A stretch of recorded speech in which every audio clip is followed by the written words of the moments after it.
5 mois waaw juin lañ ko daan taw kon procureur bi ñu war 5 mois ñoon ba li ëpp solo mooy képp koo xam ne yàlla dogal yéen na carnet bi li nga xam ne moom la ko bindoon mënoo ko remplir ba mu jeex lu góorgóorlu fas yéene ko remplir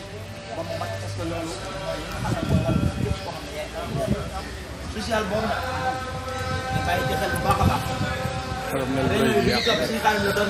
bu rëy bi yàq te rek daan na ren li ñuy def ci social nga xam ne acte social la boo xam ne dañ ko génn financièrement toll na ci 1 million et quelque boo xam ne daa leen ni parce que ñi ñu topp ca ñoo ko génne def ko jamaa bu mag dimbale koy wala boog ñoo xam ne dañ leen a war a taxaw boo xam wér gu yaram la wala jafe-jafe kër wala lu mënti na bu ñu génn xam ne 1 million et quelque ñu jëm la ko social loolu mënu ko bàkko waaye nan ko def ab soññ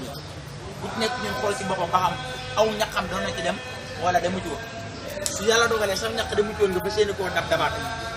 te ñu góorgóorlu nag ci respecté ko bu baax a baax a baax ndax moom rek moo ñu mën a dimbale ndax daare bi ndaw na loolu waaye li ñuy yaakaar bari na yitte yi fii diis bari na te yàlla dogal na it ñi ngi am dimbali wax dëgg yàlla ñun ñi di toog ci basañ ñu néew a néew a néew a néew ñoo ci yitte woon dimbal ba jot ñu néew a néew a néew lan fi ñun ñii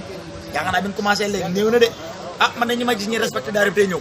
yàlla xam na ne man de gisaguma kenn koo xam ne yëkkati nañ sax ab social jëma ko ci moom kon loolu defe naa ak sant yàlla léegi xam ne li ñu